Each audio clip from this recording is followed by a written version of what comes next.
Maksud saya kalau Katolik kan budaya perjamuan kudus kan masih lakukan. Kalau Pak Paul Jang kan nggak begitu dipakai. Gimana itu menurut Bapak itu? Oh begini Pak, kalau dibaca di dalam 1 Korintus 11 ya, 1 Korintus 11 tentang perjamuan suci ya. Mungkin jangan 1 Korintus 11 dulu, tapi begini. Perjamuan kudus itu adalah sebuah istilah dari pagan Pak, dari Holy Communion, dari zamannya Dionysius, dewa anggur, legenda itu ya, legenda mitos Yunani. Tetapi yang benar di dalam Alkitab adalah perjamuan Paskah atau perjamuan Tuhan.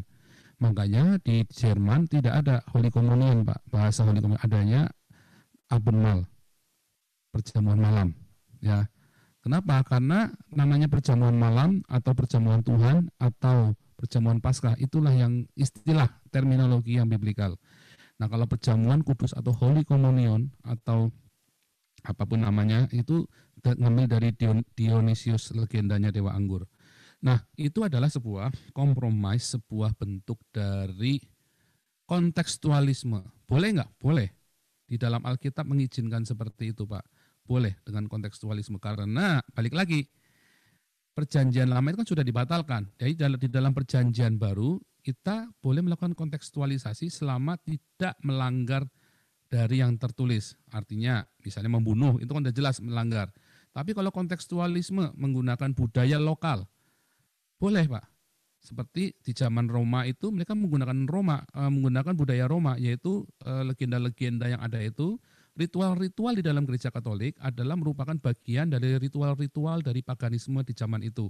Dosa enggak? Enggak.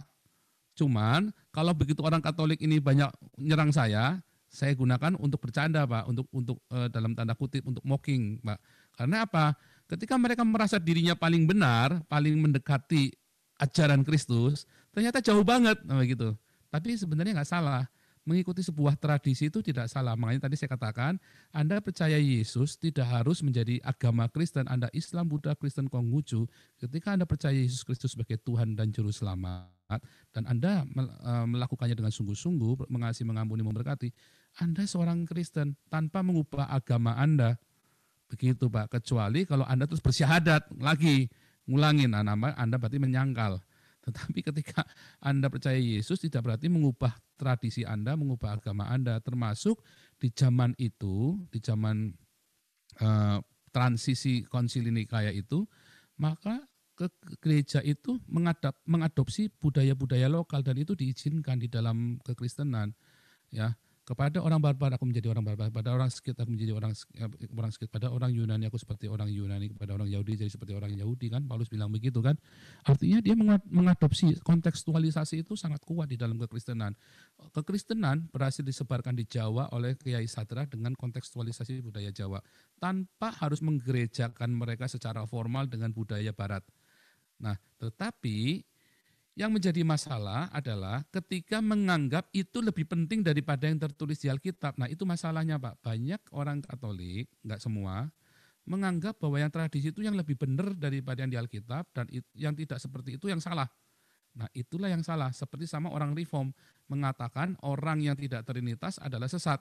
Padahal mereka sendiri yang sesat. Karena mereka sebenarnya sudah jauh dari pengajaran-pengajaran yang tertulis di dalam Alkitab. Yang mereka adopsi ketika yang di Alkitab mereka tafsir-tafsir, tapi tulisan Bapak Gereja mereka tulis apa adanya, mereka tafsir, mereka mengartikan apa adanya, kan jadi lucu. Nah, itu ketidakkonsistenan itu. Apakah orang Reform sesat? Tidak sesat sampai mereka mengatakan yang lain sesat, maka mereka jadi sesat. Karena berarti mereka mengamini yang tulisan Bapak Gereja lebih di atas dari Alkitab. Sama seperti Katolik ketika mengatakan ke Protestan sesat, sementara mereka mengamini yang tradisi, sementara yang tertulis di Alkitab mereka abaikan. Nah, itu yang ditulis dalam Markus 7 ayat 8. Yesus tidak mempersalahkan Talmudnya, tetapi Yesus mempersalahkan kamu lebih menuruti tradisi manusia daripada perintah Allah. Itu yang masalahnya. Bukan tradisinya yang salah, tetapi ketika kita lebih menuruti tradisi manusia daripada kehendak Allah, itu yang salah Pak. Jadi itu harus, itu beda Pak, beda tipis. Tapi begitu kita masuk ke dalamnya akan beda jauh. Dan itu akan membuat perangai kita. Itulah sebabnya dari mulai zaman Konsili Nikaya sampai ke zaman Zwingli, itu Kristen begitu tiba-tiba bisa menjadi begitu beringas, Pak. Bisa bunuh orang. Tadi ya, dikatakan Bapak tadi, boleh bunuh orang, nggak boleh. Tapi kenapa zaman itu Kristen bunuh orang? Karena yang diajarkan dogma, bukan yang di Alkitab. Itu masalahnya, Pak. Itu cilaka biang itu, Pak. Nah, balik lagi perjamuan suci. Saya tidak melakukan ritual perjamuan suci seperti yang Bapak lakukan di Katolik. Salah nggak yang Katolik? Enggak salah. Tetapi kalau yang mau biblikal, yang namanya perjamuan Paskah di dalam Keluaran 9 itu selalu dilakukan di rumah, bukan di rumah ibadah.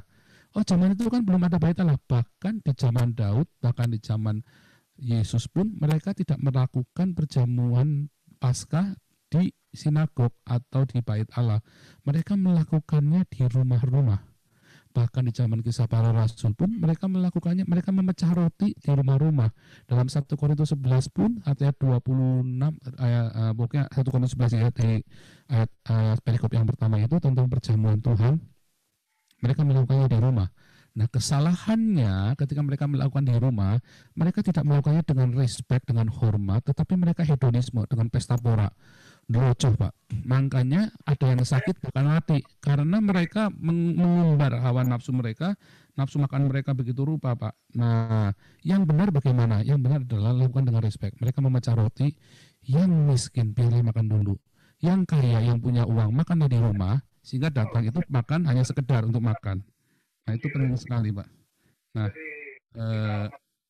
jadi itu penting sekali prinsip di dalam perjamuan Tuhan yang benar, yaitu membagi hidup kita. Itulah diakonia. Perjamuan Tuhan yang benar sebenarnya adalah diakonia. Ya, metafora dari sebuah, karena itu kan perjamuan Paskah. Kalau keluargamu terlalu kecil, maka undanglah atau bergabunglah dengan yang lain. Ya, dan itu sama, Pak, di zaman para rasul mereka memecah roti di rumah mereka masing-masing dan mereka berkumpul bersama persatu dan tidak ada yang kekurangan, mereka berbagi satu sama lain.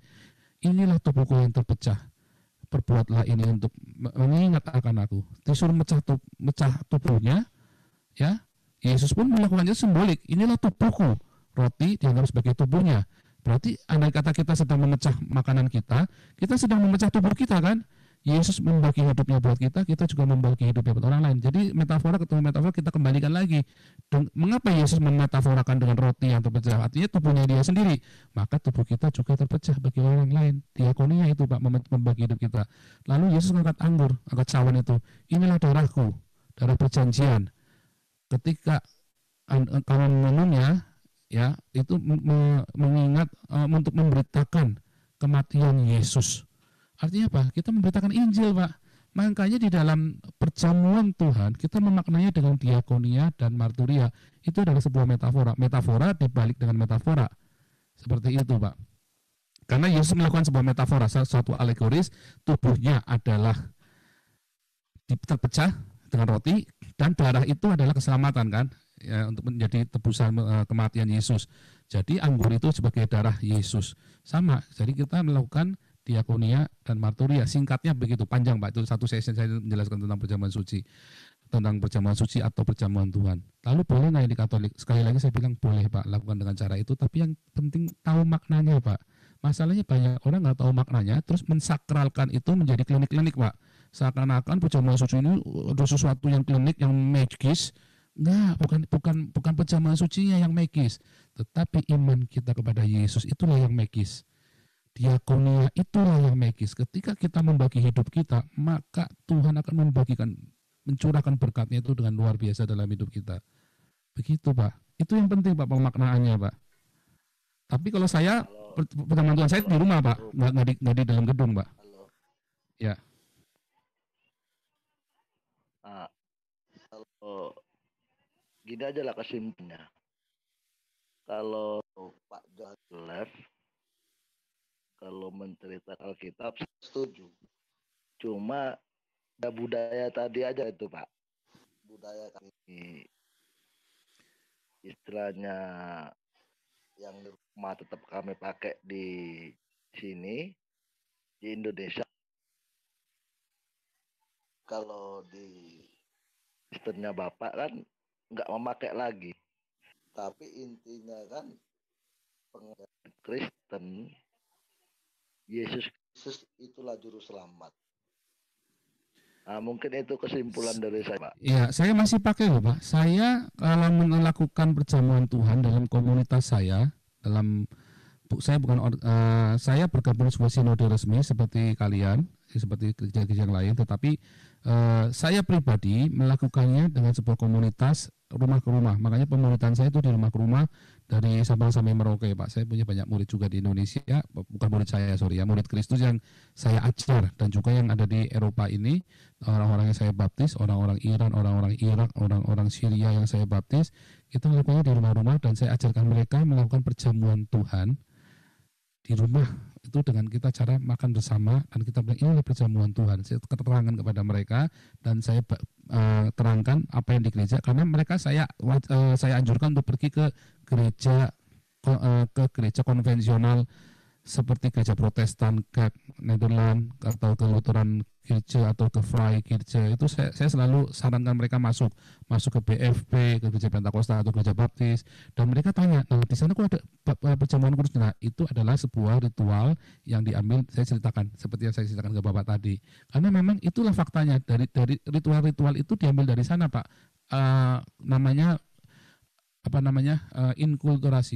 Inkulturasi.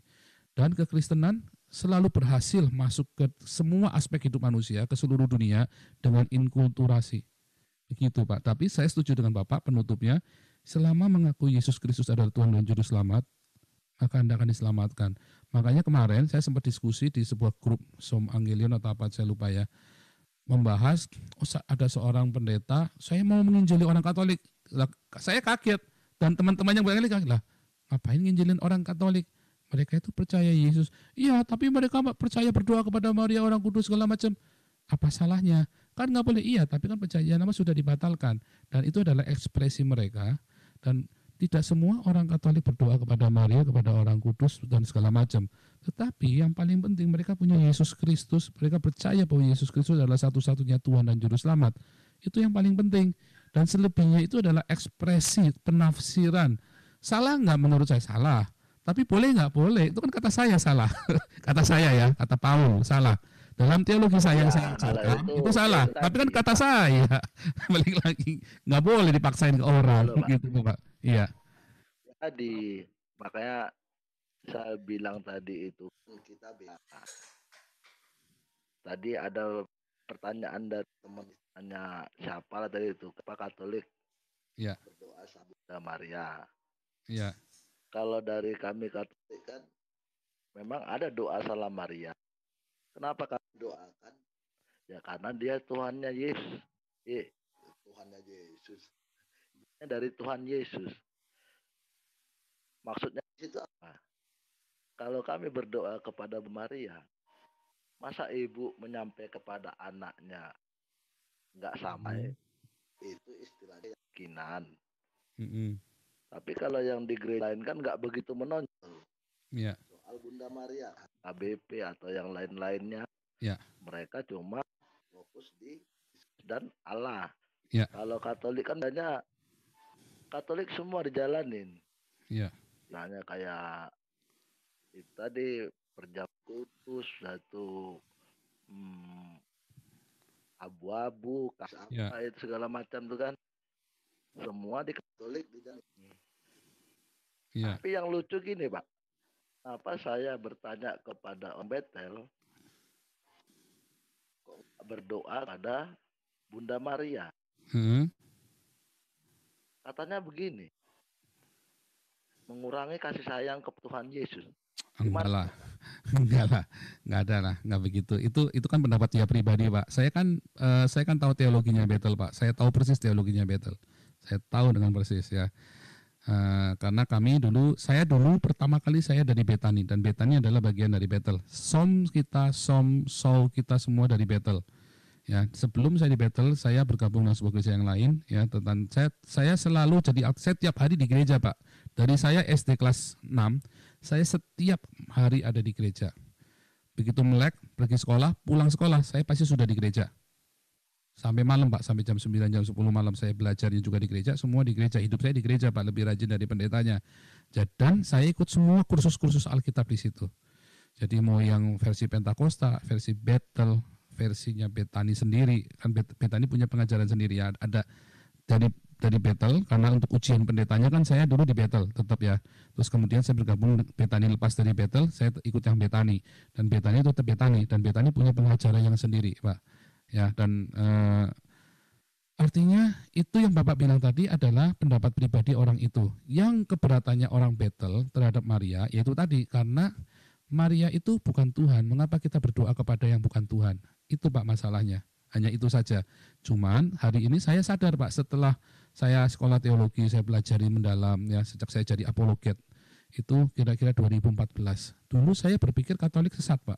Tapi 2014 saya sudah tahu. Nah, kalau saya debat dengan Katolik, karena dia menyerang bahwa Protestan adalah kesesatan. Oh, saya balikin Pak. Justru kalian yang tidak Alkitabiah, saya tunjukkan satu-satu. Termasuk mencium patung. Tetapi kita tahu, sebenarnya saya tahu maksud dari orang Katolik mencium patung. Dan itu saya tanya sama orang-orang yang di Eropa pun mereka setuju. Orang-orang Protestan yang di Eropa pun mereka mengerti. Makna dari mencium patung itu bukanlah sebuah penyembahan berhala. Termasuk berdoa kepada Maria, doa orang kurang kudus, dan itu adalah sebuah ekspresi iman yang memang adalah dari kultur, inkulturasi budaya. Salah enggak? Balik lagi, kalau menurut saya pribadi itu salah, tetapi ada yang lebih penting dari semua itu, yaitu iman kepada Yesus Kristus yang kita punya sama. Baik Katolik maupun Kristen, Saksi Yehova, kita punya sama iman kita kepada Yesus Kristus. Apakah Yesusnya lain? Enggak. Yesusnya kan mengajar mengasihi, mengampuni, memberkati. Kalau demi mengajarkan versi Yesus versinya seseorang, tapi dia kemudian menganggap yang lain sesat, dan kemudian kalau beliau menganggap yang lain sesat itu sama dengan mengkafirkan ya. Ya berarti orang itu sendiri sudah sesat. Gitu Pak. Orang Katolik yang menganggap Protestan sesat, orang Protestan yang menganggap Katolik sesat, atau orang Katolik yang Protestan, mereka sudah sesat. Saya maaf. Nah, ya. Gini, yang kita tahu agama Kristen, Katolik Ortodok yang paling tua kan, masa agama yang udah mengatakan sesat Katolik, tanda gitulah. Nah kayak tadi Pak selalu tahu kami mencium patung Bunda Maria, ibaratnya mencium patung salib Yesus, itu kan ada hari-harinya Gus. Kalau ya nggak perlu berpikir ya soal seperti itu. Kenapa? Kita ambil aja logikanya begini. Ibaratnya kita di perantauan, kita punya foto orang tua. Kalau kita rindukan itu foto, tapi kan tidak mengurangi iman kepada Yesus.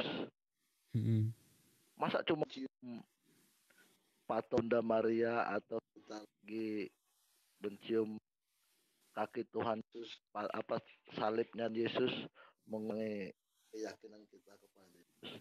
Kalau itu pola pikirnya yang kecil atau engkal saya bilang.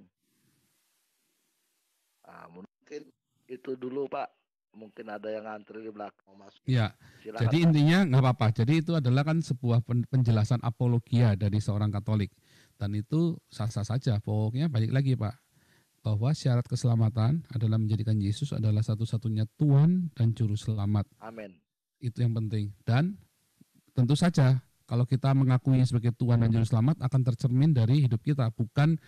Bukan kita sengaja pura-pura mengasihi ya, tapi akan otomatis keluar kasih itu. Mengasihi, mengampuni, memberkati. Parameternya dari mana? Ya yang sudah punya pasangan, ya lihat aja pasangan Anda. Karena Paulus firman Tuhan di dalam Efesus 5:32, pernikahan adalah sebuah rahasia besar, yaitu adalah hubungan Kristus dengan jemaatnya. Jadi begitulah hubungan kita dengan Kristus dalam pernikahan kita adalah indikator kita ini sudah punya iman benar apa. Itu indikator. Analogi bukan, karena kalau analogi kan berarti kan saya memberikan analogi yang lain. Tapi ini dari Paulus sendiri, dari firman Tuhan, dari Alkitab sendiri yang mengatakan pernikahan itu adalah sebuah hubungan Kristus dengan jemaatnya. Nah itu seperti itu.